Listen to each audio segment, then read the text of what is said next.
Makakahuli tayo ng mga isdang matagal ko nang di nakikita. Ang dumi ng tubig. Oh, ano yun? May nakuha tayo. May malaki sa kanto. Konti na lang kapit niya. Bihira makita ang ganita kalaki. Yun ang pulang buntot na ito. Nakakatakot talaga ito. Wala akong ideya kung ano yon. Michael, seryoso ka ba? Tingnan mo kung gaano kalaki yon.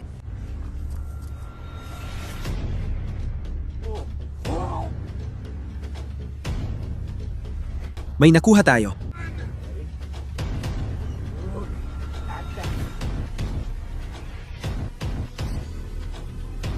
Ayan na. Kamusta BFP Nation? Welcome sa panibagong video. Nandito ulit tayo sa likod bahay ko at may bago tayong gagawin. May mga sikreto akong inililihim sa inyo rito. May mga isda at panda kong hindi ko pa ipinapakita sa inyo. Natiis ko na at mayang gabi, ipapakita ko ang isa sa mga sikreto na yon. Sobra excited ako mga tol. Manghuhuli tayo ng mga astig na isda na matagal ko nang di nakikita. 2 buwan na ang nakaraan, may kaibigan akong nag-message na lilipat at kailangan ibigay lahat ng isda niya. Mahilig talaga siya sa mga isda at ibinigay niya sa akin lahat ng mga isda niya hanggang sa makalipat siya ng bahay at makapag-set up ng aquarium para sa sarili niya. Kaya parang inalagaan ko lang lahat ng mga isda na yon hanggang sa makalipat siya at maayos ang aquarium niya. 2 buwan na ang lumipas, ako ang napapakain sa mga isda na to. Hindi ko talaga sila nakikita kasi sobrang dumi ng tubig sa pond na to. Pero alam kong nandun sila dahil nawawala naman yung pagkain. Kaya, gaya ng sabi ko, 2 buwan na ang nakalipas. Kahapon, sinabi niya na sa akin na lang daw ang mga isda dahil hindi na niya kayang kunin at gusto niya na lang ibigay ang mga ito sa akin. Kaya sobrang excited ako ngayon kasi itong mga isda, nung dinala namin sila dito, sinusubukan kong wag masyadong ma-attach sa kanila. Okay, hindi ko tinitingnan yung pond na yon, hindi ko tinitingnan yung mga isda. Pinapapahay na tinalagaan ko sila para mabuhay. Pero ayokong ma-attach kasi balang araw, ibibigay ko rin sila. Pero ngayon, akin na sila. Kaya pupunta tayo sa maliit niyang pond. Hindi ko pa ipinapakita sa inyo. Pero ilalagay natin sila sa mga pond ko bilang bago kong alaga. Mahilig siya at ako sa hito, kaya marami roon. Mabilis lumaki ang hito. 2 buwan na ang lumipas, di natin alam kung gaano na sila kalaki. Kaya sobrang excited ako na makita ang update sa mga isda na to. Makita kung kumusta na sila at ipakita sa inyo. Sa wakas, grabe, matagal ko na gustong gawin to. Pero ayokong ipakita sa inyo dati kasi hindi pa talaga akin ang mga isda. Pero ngayon, akin na sila. Kaya tara, pasok tayo sa gubat. Itinapon lang yung pond sa gubat. Pupunta tayo roon. Ipapakita ko sa inyo. Mag-scoop tayo at tingnan kung may mahuhuli tayong isda. Tara, sige mga tol. Sumunod kayo sa akin sa kagubatan. Tinago talaga namin to. Halos di makita. Ito na. Isang malaking puting. Lalagyan lang siya. Maraming tubig dito at bagay sa mga isda. Ay kung ilagay sila sa totoong pond ko, kasi mahirap silang hulihin kapag kailangan ko na silang ibigay. Minsan nang namin ginamit to para maglipat ng koi. 2 butas lang ang ginupit namin. Isa dito, isa pa doon. Ngayon ko lang naisip, baka mahirap talagang mahuli ang mga isda dito. Naalala ko rin kung gaano sila kalalaki nung dumating dito. 2 buwan na ang nakalipas. Baka masyado na silang malaki para magkasya dito. Sa totoo lang, di ko na maalala lahat ng isda na dinala. Kasi may African cichlid tank at predatory fish tank siya. 50 cichlid din ang ilagay namin dito. Sino ba nakakaalam kung buhay pa sila? Baka kinain na sila ng hito. Ang dami talagang isda at mandaragit. 2 lang agad na alala ko. Oo, sobrang dumi ng tubig dito. Ilagay namin ang mga halaman sa ibabaw para natural na pagsasala at aeration kaya dapat ayos ang mga isda. Magsisimula na tayo mga tol. Paano mo mahuhuli kung marumi ang tubig? Sa totoo lang, hindi ko alam. Ibig kong sabihin, magsasakot lang tayo kahit di natin kita ang mga isda. Hindi ko alam kung paano i-drain to, kaya hindi natin magagawa yon. At oo, kailangan lang nating sumalok. Helen, pwede kang sumalok talaga? Ang liit ng butas na to. Hindi ko alam kung paano natin to gagawin. Tingnan mo kung gaano kalalim. Grabe, ang lalim pala nito at mas mahirap kaysa inakala ko. Tingnan natin kung may nakuha ako. Wala pa rin akong nakikitang isda, pero subukan pa rin natin. Ang lalim dito pare. Sige, bigyan mo ako kahit ano. Uy, narinig mo? Parang may isda sa mga halaman. May kumalabog na isda. Akiusap, sabihin mong isda yon. Uy, ano yun? May nakuha tayo, Helen. Silver dollar to. Grabe, tingin ko may ilan pang ganito rito. May maliit silang grupo. Astig ng isda. Sige, buhay pa sila. Tignan mo kung gaano kaastig tong silver dollar. Hindi ako sure sa klase kasi sobrang dami para tandaan. Pero may maliliit siyang orange na tuldok. Ang astig nun. Maganda siya. May grupo na tayo sa Oscar Pond at idagdag natin ang isdang to ngayon. Sige, maliit na isda. Sumali ka na sa Oscar Army. Maraming silver dollar dito, kaya masaya siya at may kaibigan na. Tara na mga tol, balik tayo sa ginagawa natin at may dala tayong lambat. Mas maliit ang mga butas kasi may mga siklid din dito. Sa tingin mo kasya ako? Ay Diyos ko, nakakatakot. Nako, bakit ko ito ginagawa? May nakakapit ba sa'yo? Oo, nasa kaliwang pa ako. Diyos ko. Diyos ko, ilabas mo ako. Tapos na ako. Patunay lang na may malalaking isda pa rin dito. Ganito, kalaki yung nakita ko. Hindi, salamat. Dito na lang ako, sa baba. Sobrang dumi pa ng tubig, hindi mo makita loob. Ano ba yan? Uy, nakita mo? Isda ba yon? Parang may nahuli ako sa lambat pero nakawala. Kailangan na rin nating alisin ang mga halamang to. Ang lalaki na nila, hirap manghuli. Nung nilagay ko sila, ang liliit pa ng mga halaman. Ibig sabihin, lumaki rin ang mga isda. Sana may red tail pa rito. Ang liit-liit pa niya noon. Ngayon, wala ng halaman. Kaya pwede na tayong manghuli gamit ang lambat. Tingnan natin kung may mahuhuli tayong isda. Narinig mo ba? May malaki dun sa kanto, binangga niyang pader. Nahuli ko siya pare. Isa to sa mga Oscar. Naalala ko may 2 Oscar dito dati. Grabe, ang laki na niya ngayon pare. Tignan mo kung gaano siya kaganda. Hindi siya ganyan nung nilagay dito. Sana nakita niyo kung gaano sila kaliit noon. Ganito lang sila kaliit dati. Ang saya ko, ang ganda ng lagay niya. Ilagay na natin siya sa cooler. Ayan na tol. Ilalagay natin siya sa Oscar Army mamaya. 2 isda na nadagdag doon. Tignan natin kung ano pang mahuhuli, pare. Alam kong may 2 pang Oscar dito. Baka may arawana din. Hindi, sa tingin ko hindi. Siguro, Magbabantay kami. Sige. Oh, Diyos ko, grabe. Nakuha niya. Aray, may tubig sa mata ko. Yung maruming may tae na punta sa mata ko. Isa pang isda. Hawak ko pa siya. Konti na lang bibitaw na. Ang lapit na, halos mawala na. Pare, itong hito. Naalala ko. Ang weird ng pakiramdam niya. Sigurado akong marami sa inyong nagtatanong kung anong klaseng isda ito. At sasabihin ko na ngayon, ito ay tinatawag na Lima Shovelnose. Sa tingin ko, may 2 ako ngayon. Pero hindi sila ganito kalaki. Sa tingin ko, halos full grown na ito. Kaya mas lumaki talaga siya. Kita mo rin kung gaano siya kataba. sa tingin ko, kumakain siya ng chiklid. Oo, kasi wala pa kaming nahuhuling siklid. Sana nandito kayo para maramdaman niyo ang istang to. Helen, hawakan mo sila. Hindi ito parang normal na ista sa pakiramdam. Yuck! Oh, parang Balat ang pakiramdam. parang balat talaga ng tao ang pakiramdam. Hindi malagkit at walang kaliskis. Oo, shovel nose na hito ito. Hindi nga lang kasing laki ng tiger shovel nose, pero astig pa rin. Mabilis silang lumangoy. May ilan akong ganito, pero hindi malalaki. Parang full-grown adult na talaga yon, grabe. Isa yan sa mga hito na naalala ko dito. Tara, tinan pa natin kung ano pang makikita. Ay, nagsisimula ng mahapdi ang mata ko. Hindi ka tingin na normal yun. Hindi, ayan na. O ano yon? Isa yan sa mga siklid. Hindi ko alam kung ano yon. Tilapia ba to? Binigyan ba ako ng tilapia? Hindi ko masabi. Hindi yan tilapia. Sa tingin ko, hindi niya gagawin yan sa akin. Kasi alam niyang galit na galit ako sa kanya. Hindi ko alam kung ano to, pero aalagaan natin to. Ihuhulog natin siya sa isa sa mga palaisdaan. Ilalagay natin siya sa cooler na may maliliit na isda para hindi sirain ang hito. Nakita mo na ang tiya niya. Kumakain talaga siya. Busog siya dahil pinapakain ko ng tilapia. Gabi akong pumupunta dito at naghahagis ng tilapia. Diyos ko, Helen. Diyos ko, may malaking isda doon. Sige, may nakita akong alon, parang bakas. May lumitaw. Diyos ko, ano to? Ay, nakalimutan ko. Oo nga pala, ilagay ko tong mga bagay dito. Kaya maganda pala to. Yung mga siklid, baka may siklid dito. Para itong maliit na istruktura na taguan ng mga isda. Oh. Diyos ko, may isda sa loob. May isda. Lumalabas siya. Lumalabas na siya. Sige na, pare. Sige na. Oh, Diyos ko. Texas cichlid ito. Ingan mo? Baka mali ako. Parang 2 South American cichlid sunod-sunod. Siguro hindi African cichlids.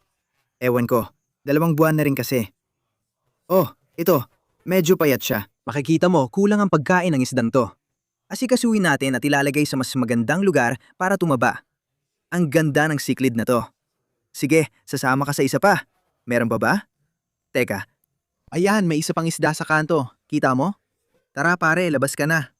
Ayun siya, astig. Madali pala to. Di ko alam may istruktura sa loob ng pond na to. Texas cichlid ulit. Mukhang tanga ako, wala palang African cichlids. South American pala. Astig pa rin. Sige, sasama ka sa isa pa. Wala na akong naririnig na ibang isda. Iiwan natin to para di na natin siya mahuli ulit. Sawa na ako. Helen, ikaw na mauna. Ako naman ngayon. Baka makahuli ka ng arowana. Ay, Helen, nakalimutan kong sabihin. Mayroon talagang 5 arowana dito. Oo. Talaga? Oo. Medyo natatakot ako. Nabot mo na ba ang pinakailalim? Kaya mo yan, magbabantay ako. Sobrang dumi, wala kang makikita. Sabi ko, may 5 arowana dyan. Talaga? Oo, kasama na ang isang Asian arowana. Mayroon ding itim na arowana. Mayroon ding Australian arowana. Nakakuha ako ng halaman. Akala ko isda ang nakuha mo. Sabi ko pa, anong pangalan yan? Sa tingin mo ba nakakatawa? Hindi ako eksperto sa isda, pero alam ko lumalangoy sa ibabaw ang arowana. Pakiramdam ko, niloloko mo ako. Iluloko nga kita. Sabi ko, nandito sila. O ano yon? May nahuli kang isda, ilabas mo. Totoo, may nahuli ka. Di ko alam kung ano pero orange ang kulay. Maliit na pleko yan. Dati, paborito ko ito. Ngayon, arowana na paborito ko. Oo. Wow! Trader. Para sa akin, tsokolate pleko siya. Iba kulay niya kaya siguro tsokolate tawag dyan. Mas madilim siya. Ilalagay ko siya sa cooler. Anong pangalan niya? Sige, ang pangalan niya ay? Hindi, dito. Kakainin siya roon. Sige. Oh. Ayan na siya. Oh, ayun na siya. Nakuha niya na. Galing ah. Handa na akong magretiro. Magre-retiro? Isang isda lang ang nakuha mo. Ako naman. Babalik ako at susubukang makahuli ng arowana. Walang arawan? Meron eh. Ay ano ba yan? Tingnan mo may tubo. Siguro nilagyan nila ng tubo dito para sa ito. Ay Diyos ko. Sige, hindi ito. Pare ayos to, ang astig nito. Oo, mali ako. South American cichlids lahat ito, Diyos ko. Oo, isa yan sa pinakamalaking green tier na nakita ko. Bihira ang ganitong kalaki. Kadalasan, nakakahuli kami ng mas maliliit o baby pa lang. Wala silang ganong astig na kulay. Pero ito, halos full-grown adult na siya. May kaunting orange sa buntot niya. Oo, kita mo yung orange. Ang ganda. Dito lang siya sa maliit na tubo. Ilalagay na natin siya sa cooler. Lahat ito ay South American cichlids. Ibig sabihin tulad ng Jack Dempsey's, Texas cichlids, convict cichlids, at Oscars. Cichlid si Oscar? Oh. Talaga? Oh, lahat ay chichlit. Ibigay ang lambat. Nasaan na? May isa doon. Yun ang red-tailed catfish. Lumitaw ang hito. Akala niya oras ng pagpapakain. Hintayin niyo makita ang laki ng red-tail na to. Mukhang napakalaki niya. Diyos ko. May nahuli ka ba? Oo, ang laki nito. Tingnan mo. Wala akong ideya kung ano to. Ito yan. Nagiging wild na mga pare. Hindi pa ako nakakakita ng ganito dati. Pero naalala ko na dahil sa puting tiyan. Sa totoo lang, parang meron akong ganito. Ang saya naman ito. Tingnan mo to. Grabe, ang laki nito. Sa tingin ko parang... Sinusubukan ko maalala ang pangalan. Tulungan niyo ako sa comments. Helen, hawakan mo. Kamukha niya talaga yung isa pa. Pero hindi naman siya parang ganun sa pakiramdam. Yuck! Diyos ko. Yuck. Tingnan mo yung maliit niyang palikpik dito sa taas. Parang madulas. Tingnan mo yung bigote niya. Ang astig nun. Oh, Parang makangipi siya. oo, masaya siya kaya tatawagin natin siyang Smiley. Tingnan mo, literal na nakangiti siya. Ang cute at astig niya, gustong gusto ko siya. Halos kasing laki lang siya. Mas malaki pa siya kaysa 5 shovel nose na meron ako. Sa tingin ko, pareho silang nasa Oscar Pond, kaya ilalagay din natin sila doon. Lahat na halos nilalagay natin sa Oscar Pond. Sana mas mahaba braso ko. Di ka naman nakalaing hahaba pa braso. Abutin mo na lang at kunin yun. Diyos ko? Ayos ka lang ba? Bakit mo ako pinapakuha doon? Sabi ko, abutin mo at tumalon doon. Baka magkasakit ako ngayon. Ang lalim ng inabot ng braso ko. Akala ko may nahawakan ako kaya inabot ko pero tapos na. Nakakatakot kasi hindi ko alam gaano kalaki. Ano ba? Anong ginagawa mo? Helen. Hindi, gawin mo lang tulad kanina. Ilapit mo yung ilaw dito. Masakanan pa. Diyos ko, may isda. Sige, salambat na siya. Habulin mo siya gamit ang ilaw. Tinutok ni Helen ang ilaw sa pond at kita ko ang isda. Handa ka na? Nakuha ko siya. Nakuha ko ba siya? Nakuha ko siya. Gumana! Timor, Selen. Diyos ko, ang laki nito. Tingnan mo, isa pang silver dollar. Tara na. Sige, yan ang diskarte dyan. Tinutok ni Helen ang ilaw sa pond. Nakita ko ang isda at nilambat ko ito. Mas malaki ito kaysa sa una. Helen, pakiilagay na siya sa cooler. Salamat sa Diyos. Sige, gawin mo na yan. Dito lang ako sa baba. Wala akong nakikita. Diyos ko, ayun! May nakikita akong isda. May nakikita akong isda dito mismo sa kanto. Baka yun na ang red tail. Nabangga pa ako. Oh, dito siya pumasok. Tara na. Parang pulang buntot yon, malaki. Nakuha ko siya. Diyos ko, isa na namang silver dollar. Kunin mo, ilan ba sila? Akala ko 2 lang, 3 pala. Epektibong discarding to. Halos kada salok may nahuhuli. Kita natin siya sa lawa gamit ang ilaw na yan. Ayan na siya. Wala akong nakikita sa kanto. Teka, bumalik ka. May nakita akong isda, diretso sa kanto. Parang nandadaya tayo. Alam nating may isda dito. Handa ka na? Sigurado, 100%. Wala, sige. Mukhang maraming siklid ang nakain. Diyos ko, ang laki ng isda na yon. Diyos ko, ano yon? Pare, mali ako. Yun ay blue akora pala. Grabe, mukhang isa pang South American yon. Oo, mali talaga ako. Isa pang South American cichlid ito. Magandang asul na kulay at malaki. Astig na isda, ilagay sa cooler. Uy, ayan na siya, Diyos ko. May naisip din ako maganda. Sige, handa ka na ba dito, Helen? Ang gagawin ko ay hahanapin ko gamit ang mga paa ko. At kapag naramdaman ko ang isda, huhulihin ko siya gamit ang lambat. Bakit hindi ko agad naisip yon? Sige, pasok mo ako dyan. Naramdaman ko ang isda. Uy, bumabalik siya sa akin. Sana makita nyo kung ano ang... Ilabas nyo ako dito. Ilabas nyo ako dito. Ayan siya, naramdaman ko siya. Nahuli ko ba siya? Uy, nakuha ko... Ano to? Ano ba yan? Tingnan mo kulay ng chiklid na yan, pare. Hindi ko alam o maalala na nilagay ko yan dito. Wala akong ideya kung ano yan pero ang ganda niyan.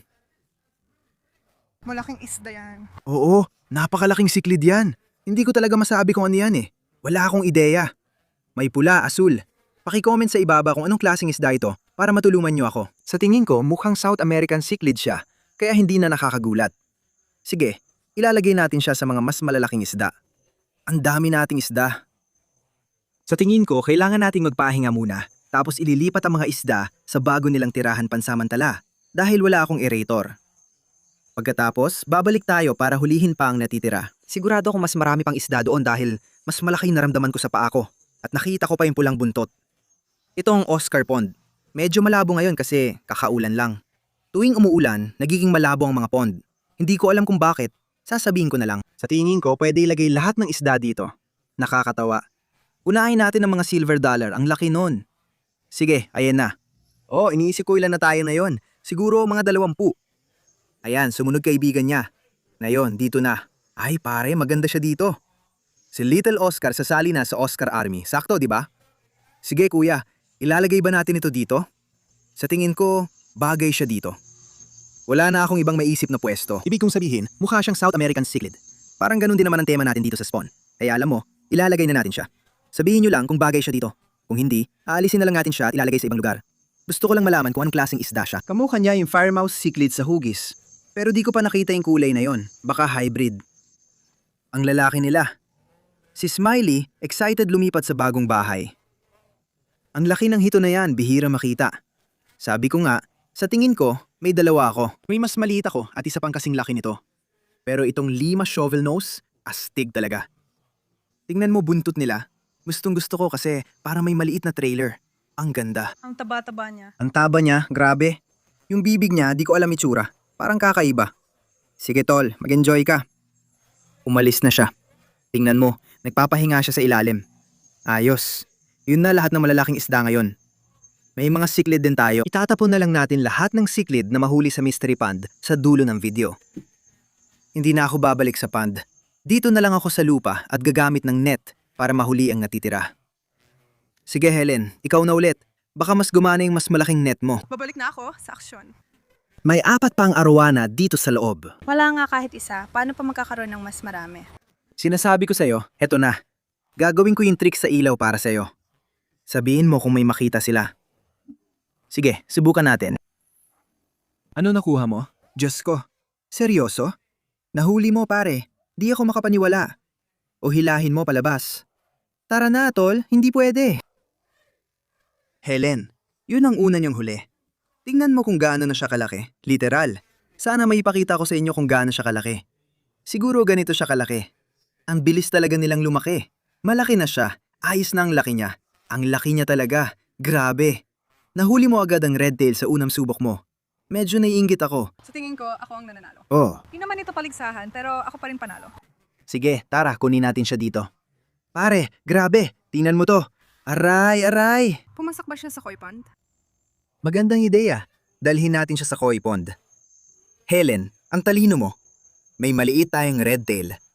Mga pare, kung napanood niyo yung video ng ahas sa pond ko, nahuli natin ang red tail. Mga kalahati lang ng laki nito, yung nahuli natin at doon din siya sa koi pond nakatira. Ilalagay din natin ito roon. Perpekto to. Ano yun? Ano yun? Ayos. Heto na ang koi pond mga pare. Handa na siyang pumasok. Ang ganda niya doon. Ayos, nadagdagan ng koi pond natin. May bagong red tail. At oo, ang wild nun mga pare. Tara, mag-isip tayo ng bagong pangalan para sa bago nating red tail. Grabe, hindi ako makapaniwala. Tingnan nyo, may drain pala sa pond na to, simulat sa pool. Ang kulit mo talaga. Sige, siguro sisimulan na nating i-drain to. Sa tingin ko, hihilahin mo lang yan. Ay, grabe. Tingnan mo kung gaano kadali yon. Ang tanga ko. Grabe. Mukhang nalabas na to pare. Ilagay natin ang lambat sa ilalim. Ang bilis nito mag-drain.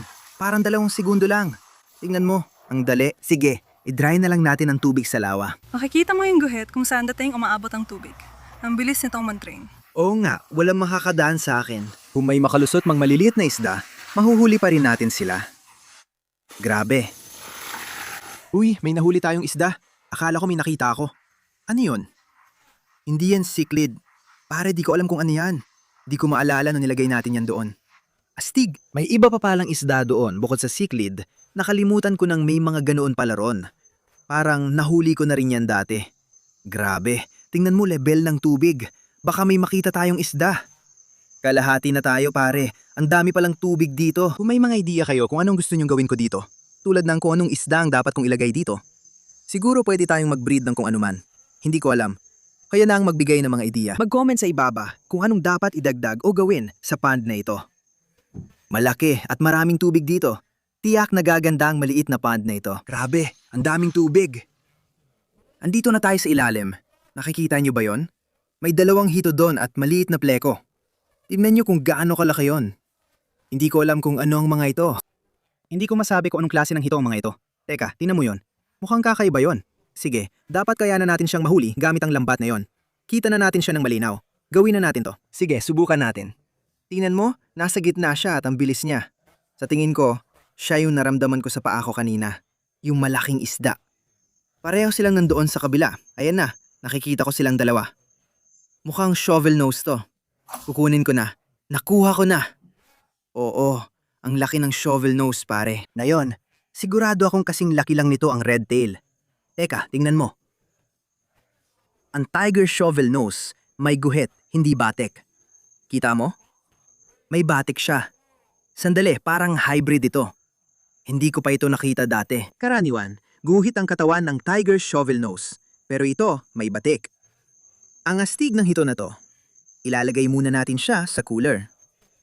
Kunin natin kapatid niya. Mas malaki yung isa. Ayon, nasa gitna siya. Okay, may batik din yung isa. Pero iba'y tsura niya. Ang hahaba ng bigote niya. Sige na tol, pasok ka sa lambat. Ang laki ng hito na to pare. Diyos ko, ang dami niyang nakain ng mga cichlid. Diyos ko. Tingnan niyo kung gaano kalaki ang hito na to. Ano yun? Hindi ko alam kung ano to mga tol. Ang ganda niya ha. Tingnan niyo kung gaano kaganda ang hito na to. Ang hahaba rin ng bigote niya. Hindi ko alam pangalan nito. Pero mas madilim kulay niya at parang may leopard pattern. Ang astig nito, mga tol, sabi ko na may malalaking kakaibang isda dito. Ilagay na natin sa cooler. Sisiguraduhin din na walang maliit na isda na maiiwan. May nakita akong maliit na plako. Sige tol, pasok na sa cooler. Balik na tayo. Ito lang ang siguradong paraan para walang maiwang isda. Kita kits. Nakuha ko na yung maliit na placho na nakita nating lumalangoy kanina. Ang cute niya. Hawakan ko muna siya. Sige, wala na akong nakikitang ibang isda. Pero nakuha natin ang maliit na plako. Lahat ng isda mula sa maliit na pond ay nakuha na. At magdadagdag tayo sa Mystery Pond. Idagdag din natin ang malalaking hito sa Oscar Pond. Grabe.